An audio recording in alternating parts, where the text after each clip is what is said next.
In this video, we will show you how to use Array on Outline in order to decorate outline objects. Any created object gets a fill and an outline type. For the purposes of this demonstration, we will remove the fill of the object. If you go to Outline Properties, you will see that there is also a special type called Array. Using this type, you can decorate the outline of the object with a design part or a clipart item. Once you click on the array, the clipart library appears for you to select any clipart you want to use. Go through the clipart library to find the artwork you like. Let's choose a starfish.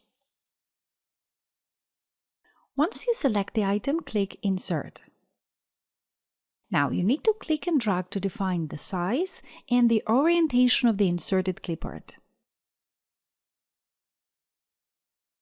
The starfish is now placed multiple times on the shape's outline.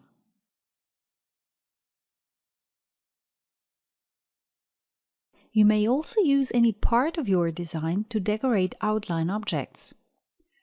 Select any design part to be used as base object.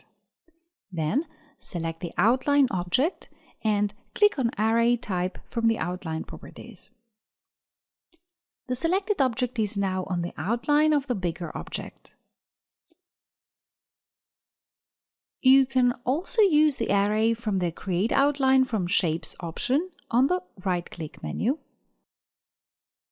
or the same option from the Convert button.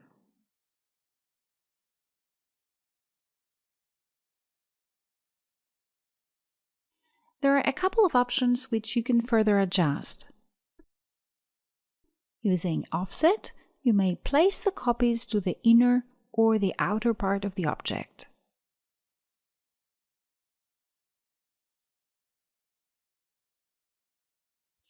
Using Item Rotation, you can rotate the copies on the outline.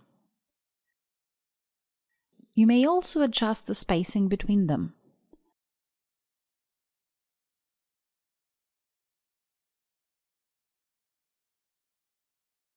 Another very interesting option is the combination with cloned objects.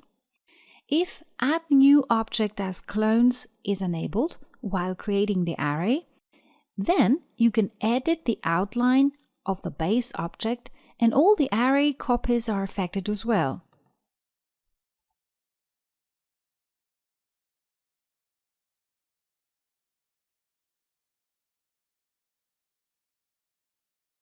For any object with array applied, you can come back anytime and change its properties.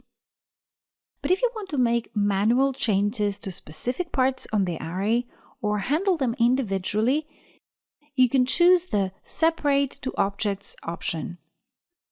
Now, the drop parts are no longer parts of the array, they are individual objects. You only need to ungroup them before you proceed with editing.